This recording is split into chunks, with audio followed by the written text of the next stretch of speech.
Before this episode begins, let's take a moment to speak of Jazz Journalists Association activities. 8 nominees for our 2025 Book of the Year Awards and 15 honorable mentions are posted at jjanews.org, along with other articles from our international membership. And we urge you to take a look at the Jazz Omnibus, the 600-page anthology of 21st century photos and writings by members of the Jazz Journalists Association, available online and wherever books are sold. And now, on with the show.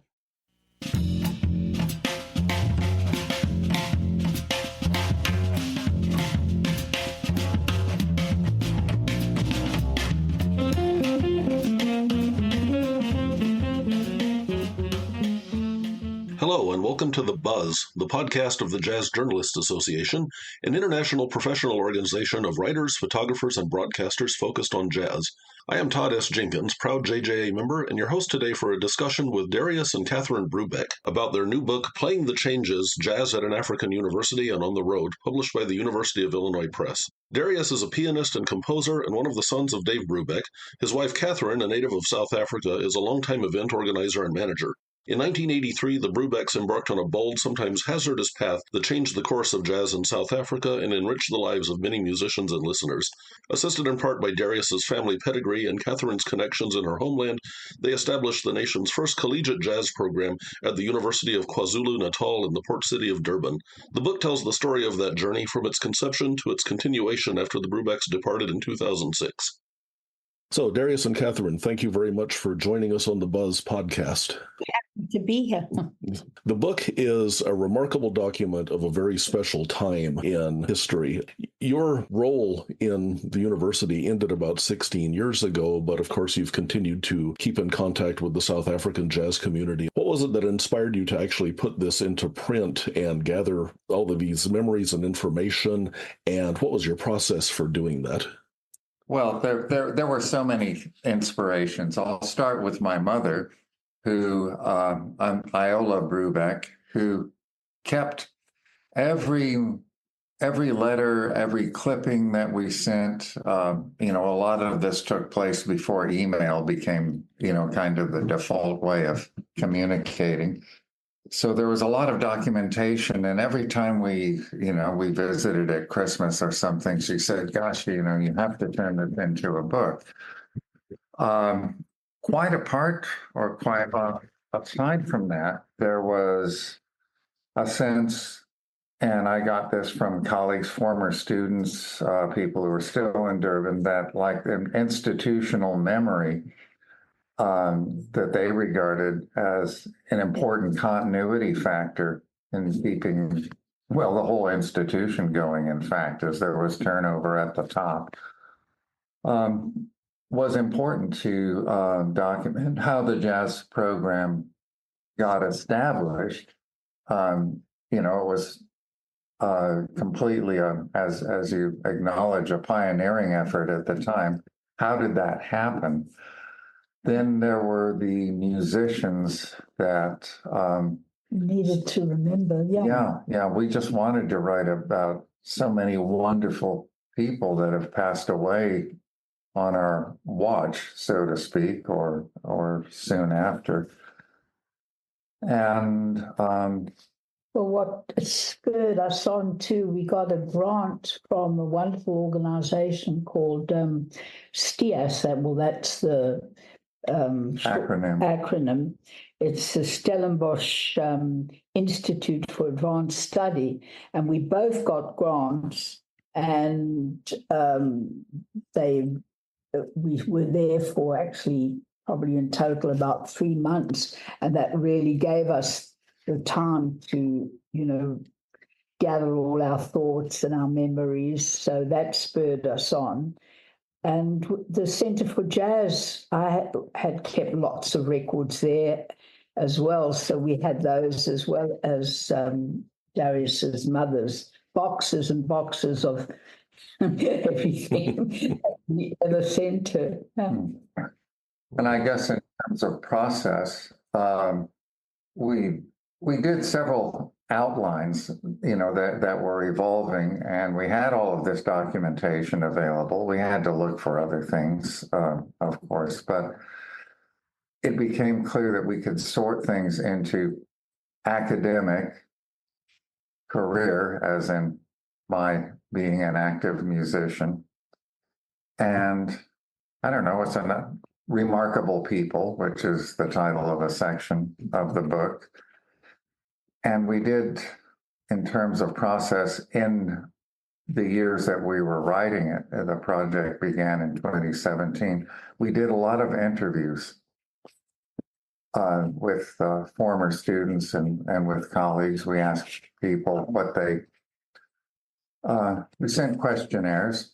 We did it like a proper research project at first, but then it became more of a personal statement and memoir.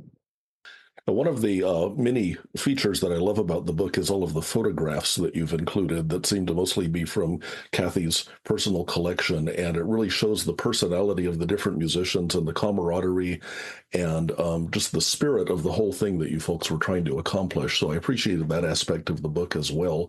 It just really shows the joy that you brought to these musicians and all the opportunities that you gave them in concert and in the classroom and such. Oh, thank you. Thank you. The two of you met in 1976 at a concert of Ellington's Librarian Suite that Catherine had organized, and you obviously hit it off from there. Would you say that this was the start of the journey, or did it take quite some time for you to really wrap your head around getting engaged in the educational process here? No, it wasn't really the start of our South African journey. Maybe it was a journey of being together, but not South, because I had at that time no plans for going back, and certainly Darius didn't know he was going to turn into an academic. And so no, it really wasn't. In fact, I remember that our conversation at that concert was all about Bob Dylan. Well, whatever it takes. Yeah. It was a really odd circumstance to be talking about Bob Dylan. That was in the reception after the concert, considering Charles Mingus, Sarah Vaughan, and a lot of great musicians from the Ellington band were in the room. Yeah, right. But we both like Bob Dylan, by the way. Yeah. Very good. So you two at the Center for Jazz and Popular Music, you two had very distinctive separate roles. Darius was the educator and the performer, and Catherine was the organizer and such. Did you have any trouble separating those roles as you went along, or do you kind of step on each other's toes now and then? Or? Well, do you want to speak first? Well, no, I don't have to, but my answer is, I think there was always so much to do. There was so much urgency and actually so much incentive that we didn't think of roles, we thought of tasks. It didn't matter that I was director and professor and that Catherine had no official status in the university. If we just had a show, I might be dumping ashtrays while she's making a phone call to the U.S. Embassy, or we might be planning, promoting a tour or a concert or something that would definitely be something that required some input for me. And then I'd have to say, I've got to leave the meeting and go to a class.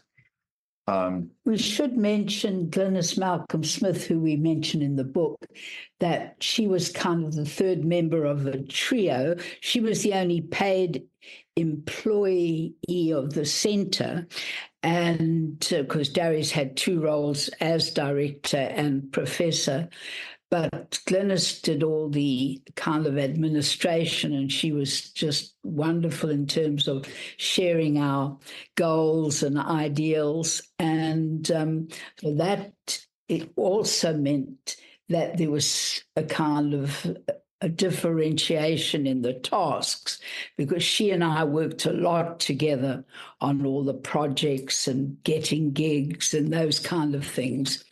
And so Darius also had his very heavy academic schedule to pursue. We had sort of a Monty Python moment when we were talking about this. In prepping for this discussion, I said, "Well, I don't think I don't remember that we ever disagreed." And Kathy said, "Oh, yes, we did." So, and, no, well, we did sometimes have a different view about the way forward, but by and large, we were all a team and had meetings and planned where we were going every week. Yeah. Now, you mentioned in the book that you kind of had to jump through some hoops and do some logistical tweaks in order to get a lot of your students involved in the program early on, especially students that normally would not have qualified for the university. And I found that part of the book very interesting too. You basically had some of them auditing the classes, but actually, doing everything that needed to be done. And I also, as an American, my understanding of apartheid from this far away was basically black and white issues. But you mentioned in the book, and I did not know this, that there was another divide between the so-called coloreds and the Indian community and such, and this whole strata, and you had to deal with those students and their issues individually based on their status in the community. Did you find that difficult to navigate that at first? Not really, because I think once the people were in the program, those differences disappeared. And then that, of course, is a result of playing jazz, which has the ability to just, combine everybody, and no one's worrying about what race or what where you come from exactly. So that was a help. And yeah. Well, yes, on that more idealistic, but I will get to the nitty-gritty if you want. Note is I think students took pride in working together and working outside of the system, in being trained to be international people, not being pushed back into their respective communities or tribes, but leading the way toward a more enlightened future. I mean, and I'm talking about a feeling. I'm not talking about an instruction. Yeah, and it's right. I wasn't telling them to do this. I was expecting it, which is a little different, and they really rose to it. They really embraced that. Okay. And one of the things, the nitty-gritty thing is that, in American terminology, you say auditing courses. In South African tertiary institutions, anyone can take a class NDP, that means for non-degree purposes. Okay. That was a good loophole for us, because apart from many of the students not being qualified, they, actual musicians wanted to learn, professional musicians wanted to learn to read and know more about the kind of theory of jazz. But they were so helpful in ensembles because they raised the level up of all the other students. And so we were able to prove to the university that they were actually essential to the course. And then the real trick that, this is really the kind of jujitsu aspect of it. We built up a student body largely of these NDPs, and the program has, became very successful, as you can see from the book. And the pivotal moment was when the Jazzanians went to it was then the NAJE conference in Detroit in 1988, which became IAJE, National Association of Jazz Educators, then became International Association for Jazz Education. we were a big hit there. That gave us leverage back in South Africa. And I was able to go to the administration. Now, this is while South Africa is still being boycotted. No one was playing rugby with South Africans, which really, or cricket. But suddenly, University of Natal had a flagship, which was the jazz program. And they said, well, what do you need? And I said, well, I need the center. I need retrospective NDP credits to be applied toward a degree. So then then all of these people became real students, which meant that they were qualified for subsidy and so forth and promotion. Some of them went on to postgraduate levels, master's and doctorate. Well, we created a special diploma because some people wouldn't have been able to complete a degree in music, but we were able to have a special jazz diploma, but jazz diploma recognized by the university in the music department, so that they became real students in that sense. So the range, the range really stretched way out from a basic diploma that was simply audition, perform, pass an exam on the basis of that to quite high academic qualifications, because as soon as the university recognized these students, then they were also eligible to study overseas, which some of them did. Right. And that created a good feedback loop as they returned to South Africa. And so I'm probably banging on too much about this, but that's the nitty gritty of it, is creating a program that was so successful that the university had to accept these conditions. And it was good for them. It was great for them. Yeah, because the university itself wanted to integrate fully and, and get past all the apartheid situation. So we were helped in that way. At what point did you finally decide that the political situation in South Africa had changed enough that you didn't have to worry so much day to day about the growth and maintenance of the program? Well, I think that came...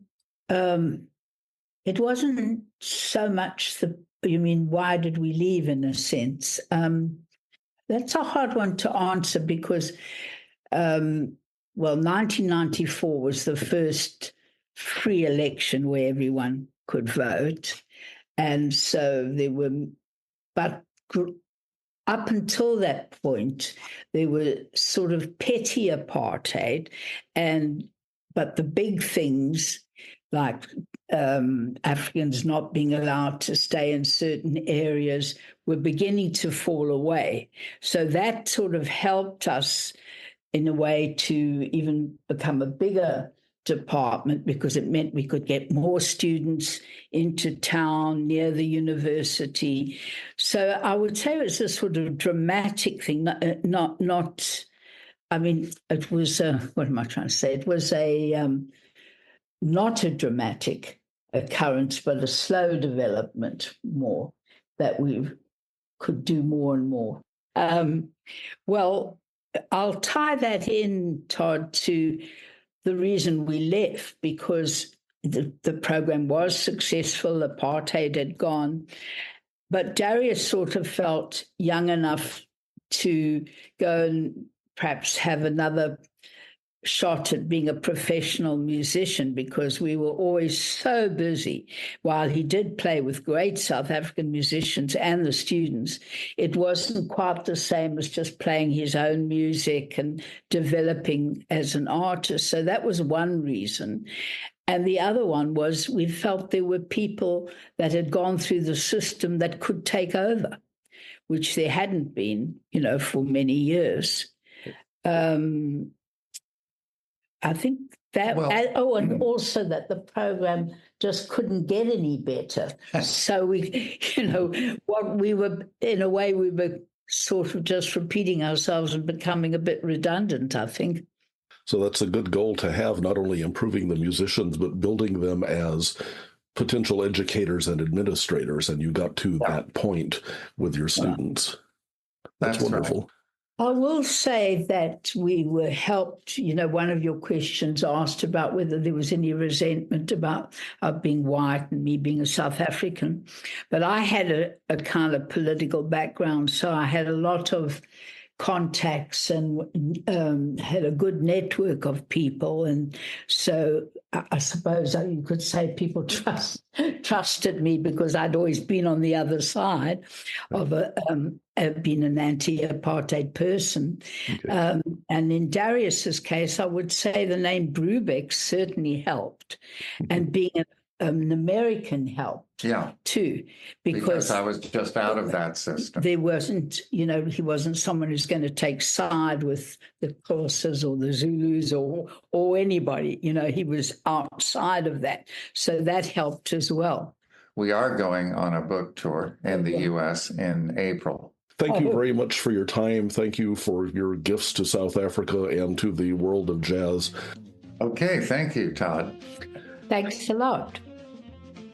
Thank you, Darius and Catherine Brubeck. Thank you also to our editor, Wiz Petta. Don't miss new episodes of The Buzz. Make sure you follow us wherever you listen to podcasts. For more from the Jazz Journalists Association, go to jjanews.org. I'm Todd S. Jenkins. Thanks for listening.